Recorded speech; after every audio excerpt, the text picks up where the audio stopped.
Central police office کی جانب سے تمام ڈی آئی جیز اور دیگر یونٹس کے سربراہان کو باضابطہ خط لکھ کر تفصیلات مانگی گئی ہیں. اس بارے میں بات کریں گے. وفاقی دارالحکومت میں تحریک انصاف کے احتجاج پر بانی پی ٹی آئی سمیت پارٹی رہنماؤں اور کارکنان کے خلاف اسلام آباد میں 8 مقدمات درج کر لیے گئے ہیں. مقدمات میں بشرا بی بی، علی امین گنڈاپور، سلمان اکرم برادہ، شیخ وقاص اکرم، تحریک انصاف کی مقامی قیادت سمیت ہزاروں نامعلوم افراد بھی نامزد کیے گئے ہیں. مقدمات میں انسدادی دہشت گردی، اسمبلی ایکٹ، پولیس پر حملوں، اغوا کی دفعات شامل کی گئی ہیں. اس کے علاوہ کاری سرکار میں مداخلت، دفعہ 144 کی خلاف ورزی کی دفعات بھی شامل ہیں. ایف آئی آر تھانہ شہزاد ٹاؤن، سہالہ، بنی گالہ، کھنہ، شمس کالونی، ترنول، نون، لینور میں درج کر لیے گئے ہیں.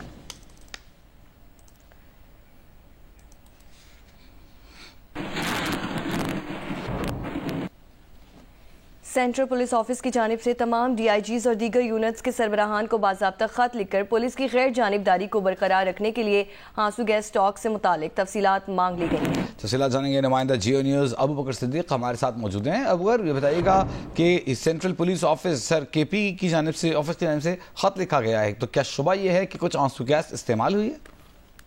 دیکھیں جی، بالکل یہی شبہ ہے کہ آنسو گیس جو ہے وہ مبینہ طور پر استعمال ہوئی ہے، اور اسی سلسلے میں جو ہے خیبر پختونخوا پولیس کے پاس موجودہ جو اسٹاک ہے تو اس کا جائزہ لینے کا جو ہے فیصلہ کیا گیا ہے. اور اسی سلسلے میں سینٹرل پولیس آفس پشاور کی جانب سے تمام ڈی آئی جیز اور دیگر جو یونٹس ہیں تو اس کے سربراہان کو باضابطہ طور پر خط لکھا گیا ہے. اور اس خط میں یہ بتایا گیا ہے کہ محکمہ پولیس کی غیر سیاسی رہنے سے متعلق جو ہے 21 نومبر کو ڈی آئی جی آپریشنز نے جو ہے خط لکھا تھا. یہ بھی بتایا گیا اس خط میں کہ پولیس کی غیر جانبداری کو برقرار رکھنے کے لیے آنسو گیس اسٹاک سے متعلق جو ہے تفصیلات فراہم کی جائے، جبکہ آنسو گیس کے دستیاب اسٹاک اور گزشتہ ایک ہفتے کے دوران ان کے استعمال کے حوالے سے جتنی بھی تفصیلات ہے تو وہ جو ہے فوری طور پر دی جائے. جبکہ خط میں یہ بھی بات سامنے آئی ہے کہ اسلام آباد میں احتجاج کے دوران جو ہے مظاہرین نے مبینہ طور پر آنسو گیس کا استعمال کیا گیا ہے. اور اسی سلسلے میں جو ہے اے آئی جی لاجسٹکس کے دفتر میں جو ہے ایک ٹیم جو ہے وہ تیار کی گئی ہے، اور یہ ٹیم جو ہے تمام تر تفصیلات جو ہے وہ حاصل کرے گی اور پھر یہ ڈیٹیل جو ہے یہ سینٹرل پولیس آفس میں جو ہے وہ جمع کی جائے گی. بہت شکریہ ابو بکر صدیق.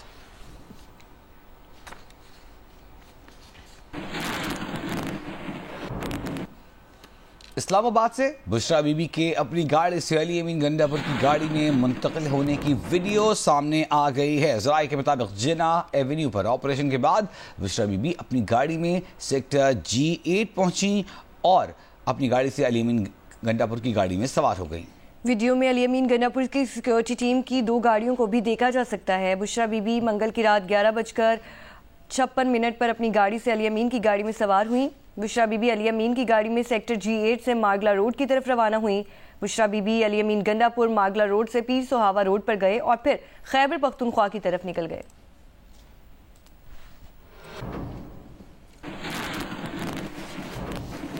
بشرا بی بی کی بہن مریم ریاض وٹو نے دعویٰ کیا ہے کہ بشرا بی بی کی گاڑی کا ٹائر فلیٹ ہو گیا تھا، اسی لیے انہیں گاڑی بدل کر علی امین کی گاڑی میں جانا پڑا تھا. مریم وٹو نے کہا کہ بشرا بی بی نے ذاتی محافظوں میں سے 2 کو ویگو کی طرف جانے اور کار کے پیچھے آنے کو کہا. پہلے یہ پرسنل گارڈز ہمیشہ اس کے ساتھ ہوتے تھے، لیکن اس وقت انہیں وہاں سے چلے جانے کو کہہ دیا گیا تھا. مریم بٹو کے مطابق انہوں نے بشرا بی بی کے ایک ذاتی محافظ سے بات کی تو اس نے کہا کہ بشرا بی بی نے ڈرائیور سے کہا تھا کہ وہ گاڑی مظاہرین کے پاس لے جائیں.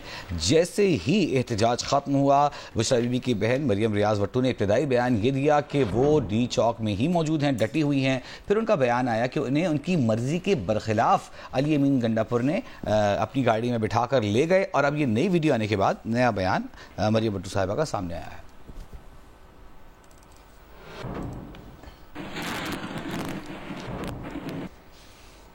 بانی پی ٹی آئی کی اہلیہ بشرا بی بی اور وزیر اعلیٰ خیبر پختونخوا علی امین گنڈاپور کے احتجاج چھوڑ کر جانے پر کارکن دل برداشتہ ہو گئے. کارکنوں کی جانب سے بشرا بی بی اور علی امین گنڈاپور اور دیگر کی گاڑیوں کے شیشوں پر ڈنڈے اور پتھر برسانے کی ویڈیو بھی سامنے آ گئی ہے. کارکنوں سے کہا گیا تھا کہ بانی پی ٹی آئی کی رہائی تک احتجاج ہوگا، مگر حکومتی کریک ڈاؤن شروع ہوتے ہی یہ اچانک روانہ ہو گئے. رہنما بھاگ نکلے تھے.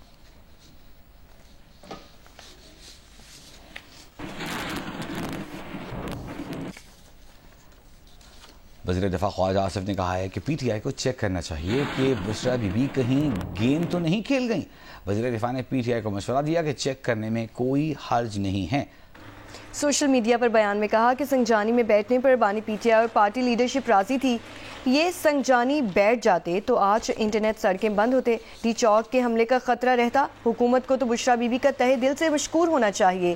بشرا بی بی کی ضد پر کے پی سے آنے والے ڈی چوک پہ حملہ آور ہوئے, پھر کپڑے گاڑیاں جھنڈے چھوڑ کر بھاگے. بشرا بی بی فرار ہو گئی. گنڈا پور کارکنان کے ہاتھوں سارا دن رل گیا. پی ٹی آئی کی کمٹمنٹ برباد ہو گئی.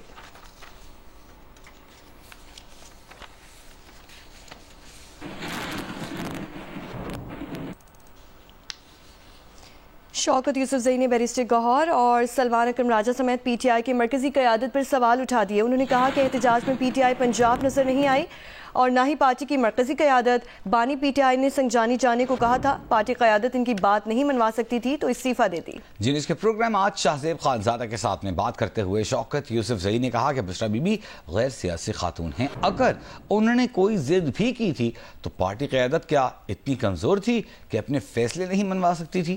پارٹی میں سیاسی لوگوں کو آگے لانے کی ضرورت ہے. پارٹی کارکنوں کی ہلاکت کے اطلاع پر شوکت یوسف زئی کا کہنا تھا کہ پارٹی کی ذمہ داری ہے کہ وہ اس کا ثبوت پیش کرے.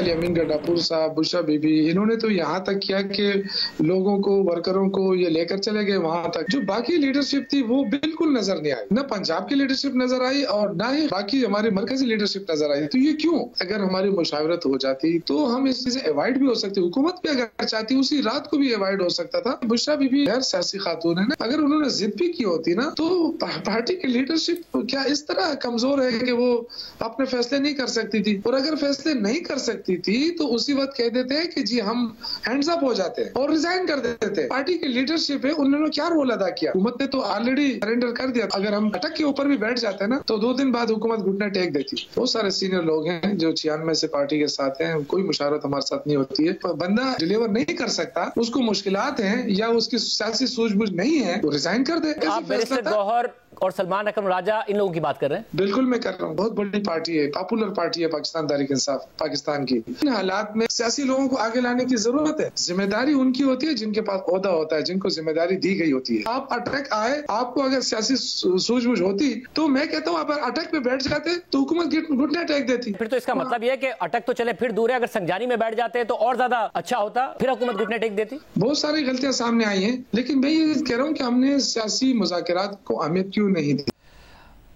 دوسری جانب پی ٹی آئی کے سیکرٹری جنرل سلمان اکرم راجہ نے دعویٰ کیا ہے کہ اسلام آباد میں تحریک انصاف کے احتجاج میں 20 افراد جاں بحق ہوئے ہیں. کہا اسپتالوں میں زیر علاج پی ٹی آئی کارکنوں تک رسائی نہیں دی جا رہی. اسلام آباد کے اسپتالوں کا ریکارڈ طلب کرنے کو کہا جا رہا ہے. وزارت داخلہ وزیر داخلہ کے خلاف عدالت جائیں گے. یہ بھی کہا کہ لوگ پوچھتے ہیں کہ ہم کیوں نہیں پہنچ سکے. بولے ہم لاہور میں احتجاج کر رہے تھے, ہمارے لیے تمام راستے بند تھے, کس طرح پہنچتے؟ میرے لیے ممکن نہیں تھا کہ بتی چوک پر جا کر تصویر بنا کر شبدہ بازی کروں. پی ٹی آئی کے سپورٹرز میں سے کم از کم 20 افراد شہید ہوئے. ہمارے پاس 8 کے مکمل قوائف موجود ہیں. ریکارڈ کی تلفی کی جا رہی ہے. اسپتالوں کو کہا جا رہا ہے کہ لوائقین کو ان کے پیاروں کا ریکارڈ نہ دیں. ریاستی اداروں کی جانب سے گولی نہیں چلی, سراسر جھوٹ ہے. ہم مقدمے بھی دائر کریں گے, ہم عدالتوں میں بھی جائیں گے. ہم ریاست کے خلاف, سرکار کے خلاف, وزارت داخلہ, وزیر داخلہ کے خلاف یہ مقدمے قائم کریں. بہت سے لوگوں نے اعتراض کیا کہ ہم میں سے بہت سے لوگ بشمول میرے 24 نومبر کو اسلام آباد کیوں نہیں پہنچے. دیکھیں, ہم لاہور میں نکلے, پورا دن میں لاہور شہر کی سڑکوں پہ رہا. یہاں یہ عالم تھا کہ اگر 10, 20, 30 لوگ بھی اکٹھے ہوتے تھے تو ان پہ لاٹھیاں برسائی جاتی تھیں, ان کو گرفتار کیا جاتا تھا. میرے لیے یہ ممکن نہیں تھا کہ میں شوبدہ بازی کروں, میں اپنی تصویریں کھچاؤں بتی چوک پہ جا کے, لیکن بہت سی تصاویر جو تھیں بس تصاویر تھیں. تو میرے لیے یہ بالکل مناسب نہیں تھا کہ میں کسی شوبدے کی بنیاد پر اپنے آپ کو آپ کے سامنے پیش کروں. وفاقی وزیر داخلہ محسن نقوی نے تحریک انصاف کو چیلنج دیا ہے کہ اگر اسلام آباد میں آپریشن کے دوران پی ٹی آئی کا کوئی ایک کارکن بھی مرا ہے تو بتایا جائے. محسن نقوی نے کہا کہ بھاگنے کی شرمندگی چھپانے کے لیے اسپتالوں میں لاشیں ڈھونڈی جا رہی ہیں. یہ بھی کہا کہ کوئی افغان شہری 31 دسمبر کے بعد این او سی کے بغیر اسلام آباد میں نہیں رہ سکے گا. ان کے لوگ صبح سے ہاسپٹل کے چکر لگا رہے ہیں کہ وہ ڈیڈ باڈیز ڈھونڈ لیں. یہ آپ کے کسی ساتھی نے سوال کیا تھا, میں نے کہا تھا کہ مجھے اگر کوئی ہے تو نام بتا دیں کہ یہ فلاں بندہ ہوا. ابھی تک کوئی نام یا کچھ نہیں بتا سکے. تمام افغان شہری 31 دسمبر کے بعد اسلام آباد کی ٹیریٹری میں نہیں رہ سکیں گے. اگر ان کو رہنا ہوگا تو ان کو NOC لینا پڑے گا DC آفس سے. 24 نومبر کی فائنل کال کے لیے PTI کے اہم رہنماؤں نے سوشل میڈیا پر عوام کو گھروں سے نکال کر ڈی چوک پہنچانے کے لیے خوب سوشل میڈیا مہم چلائی، لیکن فائنل کال پر خود منظر عام سے غائب ہو گئے. سوشل میڈیا پر مہم چلا کر تحریک سے غائب ہونے والے PTI رہنماؤں کی کہانی اس رپورٹ میں دیکھیے. خان کی کال ہے گھروں سے نکلیں، یہ پیغام جاری کیا PTI کے سیکرٹری اطلاعات شیخ وقاص اکرم نے، لیکن خود نہ نکلے خان کی کال پر اور کر دیا آخری موقع ضائع. یہ حتمی کال ہے، یہ خان صاحب کی کال ہے، اور خان صاحب نے آپ کو، مجھے، ہم سب کو پابند کیا ہے کہ ہر طریقے سے تن من دھن لگا دیں اور اس تاریخی کال کا، حتمی کال کا حصہ بنے. حماد اظہر نے سوشل میڈیا پر 2 دریا پار کیے لیکن ڈی چوک نہ پہنچ پائے. سابق صدر عارف علوی بھی شعر و شاعری سے سوشل میڈیا پر دل گرماتے رہے. تیمور جھگڑا کے ساتھ نکلے بھی لیکن ڈی چوک نہ پہنچ سکے. پرامن رہنا بہت ضروری ہے، تو اس کا خیال رکھیں اور پرامن تحریکیں 100% کامیاب ہوں گی. ہم نے احتجاج کرنا ہے، ہم نے پرامن رہنا ہے. سلمان اکرم راجہ اپنی لوکیشن بتا کر لاہور کی گلیوں میں اکیلے گھومتے رہے. ریگل چوک پہ ہوں، یہاں سے کچھ ہی دیر میں ہم لاہور مال اور اس کے بعد داتا دربار کی جانب جائیں گے. پھر ہماری کوشش ہوگی کہ ہم مینار پاکستان کی جانب بڑھیں.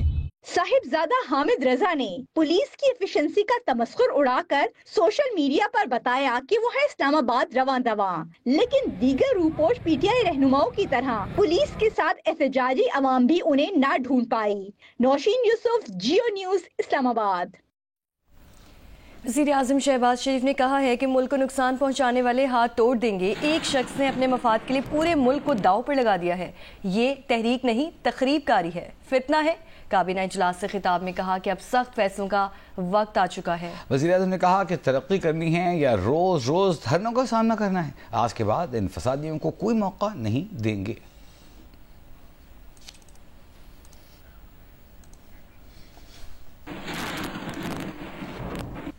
ملک کے بیشتر علاقوں میں موسم خشک اور سرد ہے. بالائی علاقوں میں برف باری کے بعد موسم کی شدت میں اضافہ ہو گیا ہے. میدانی علاقوں میں بھی سردی بڑھ گئی ہے. کراچی میں دن کے اوقات میں گرمی اور رات میں موسم خنک رہنے لگا. دوسری جانب پنجاب میں اسماگ SOPs میں نرمی اور ہوا کا رخ بھارتی پنجاب سے پاکستان کی جانب ہونے سے لاہور ایک بار پھر دنیا کے آلودہ ترین بڑے شہروں میں پہلے نمبر پر موجود. ایئر کوالٹی انڈیکس 440 ہو گیا. دلی 334 فضائی آلودگی کے انڈیکس کے ساتھ دوسرے نمبر پر، جبکہ سکھر 565 ایئر پارٹیکولیٹ میٹرز کے ساتھ ملک کا آلودہ ترین شہر شیخوپورہ 483 کے ساتھ تیسرے نمبر پر موجود ہے.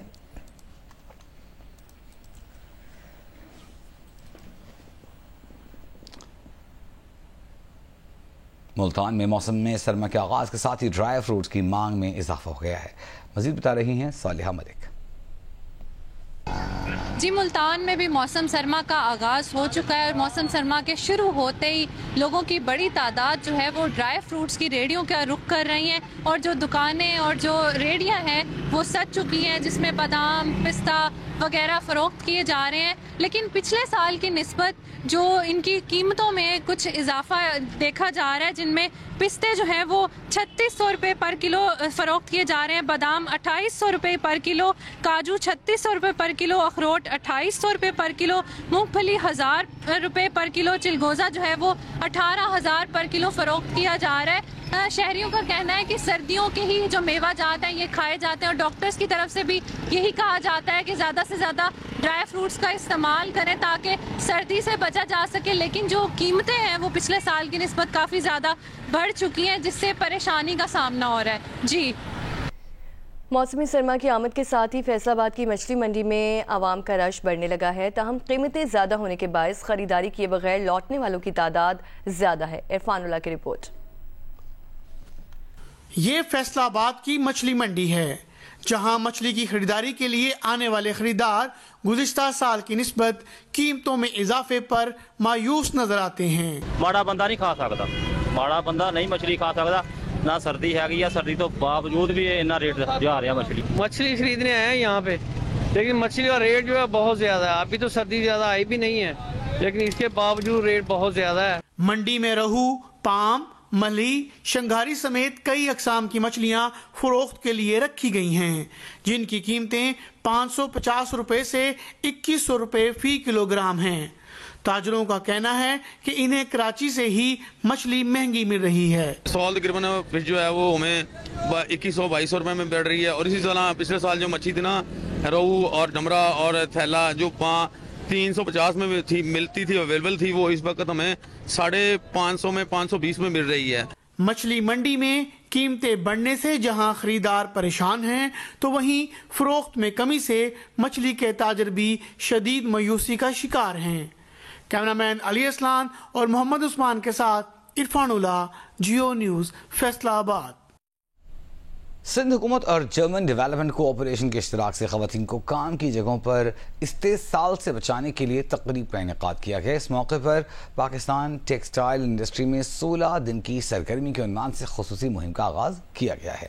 سندھ کے محکمہ ترقی نسواں اور جرمن ڈیولپمنٹ کوآپریشن کے اشتراک سے خواتین کو بااختیار بنانے کے لیے خصوصی ایونٹ کا انعقاد کیا گیا، جس کا عنوان پاکستان ٹیکسٹائل انڈسٹری میں 16 دن کی سرگرمی تھا۔ اس سرگرمی کا مقصد کام کی جگہوں پر خواتین کو ہراسانی اور ہر قسم کے استحصال سے تحفظ فراہم کرنا ہے۔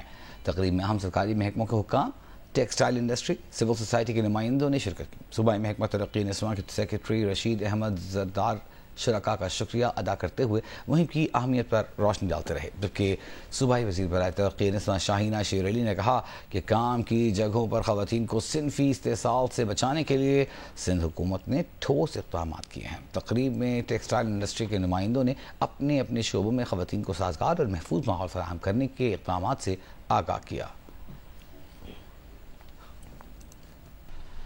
پاکستان اور زمبابوے کے درمیان سیریز کا تیسرا اور فیصلہ کن ون ڈے آج کھیلا جائے گا۔ سیریز کے دوسرے ون ڈے میں پاکستان نے زمبابوے کو 10 وکٹوں سے شکست دی۔ سائم ایوب نے شاندار سینچری سکور کی، عبداللہ شفیق نے بھی ذمہ دارانہ بیٹنگ کی۔ بارش سے متاثرہ پہلا ون ڈے زمبابوے نے جیتا تھا۔ دونوں ٹیموں کے درمیان سیریز 1-1 سے برابر ہے۔ اب سیریز کا تیسرا اور فیصلہ کن ون ڈے کل کھیلا جائے گا، لیکن پاکستان کیمپ سے خبر یہ ہے کہ احمد دانیال ہیمسٹرنگ انجری کا شکار ہو گئے، جبکہ شاہنواز دانی بھی انفٹ ہو کر سیریز سے باہر ہو گئے۔ T20 اسکواڈ میں شامل عباس آفریدی اور جہانداد خان کو ون ڈے اسکواڈ میں شامل کر لیا گیا ہے۔ دونوں کل کے میچ کے لیے دستیاب ہوں گے۔ احمد دانیال اور شاہنواز دانی کو پاکستان واپس بھیج دیا گیا ہے۔ T20 سیریز میں احمد دانیال کی جگہ عامر جمال کو شامل کیا گیا ہے۔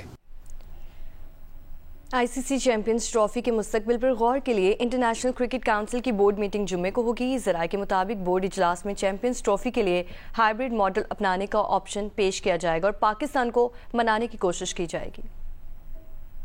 انٹرنیشنل کرکٹ کونسل کا ایک معتبر ٹورنامنٹ چیمپئنز ٹرافی بھارت کی ہٹ دھرمی کے باعث انٹرنیشنل باڈی کے لیے مسئلہ بنا ہوا ہے، اور اس کو حل کرنے کے لیے جمعے کو آئی سی سی بورڈ میٹنگ ہوگی، جس میں ایونٹ کے انعقاد کے لیے مختلف آپشنز پر بات ہوگی، جن میں چیمپئنز ٹرافی کا ہائیبرڈ ماڈل، پاکستان سے مکمل منتقلی یا ٹورنامنٹ کا التوا شامل ہیں۔ ذرائع کے مطابق بورڈ اجلاس میں چیمپئنز ٹرافی کے لیے ہائیبرڈ ماڈل اپنانے کا آپشن پیش کیا جائے گا، اور اس کے لیے پاکستان کو منانے کی کوشش بھی کی جائے گی، جبکہ پاکستان پہلے ہی ہائیبرڈ ماڈل کو مسترد کر چکا ہے اور اجلاس میں بھی پی سی بی کی جانب سے یہی موقف اپنایا جائے گا۔ پی سی بی نے میٹنگ کے لیے ہوم ورک شروع کر دیا ہے۔ دوسری جانب اگر آئی سی سی بورڈ میٹنگ میں ووٹنگ پر فیصلہ پاکستان مخالف ہوا تو پی سی بی حکومت سے مشورہ کر کے جواب دے گا۔ ذرائع کے مطابق بھارت کی کوشش ہے کہ چیمپئنز ٹرافی کا معاملہ اتوار سے پہلے حل ہو جائے۔ 1 دسمبر سے جے شاہ آئی سی سی کے نئے سربراہ بن جائیں گے۔ T20 blind cricket world cup میں پاکستان بلائنڈ کرکٹ ٹیم نے نیپال کو 10 وکٹوں سے شکست دے کر سیمی فائنل میں جگہ بنا لی۔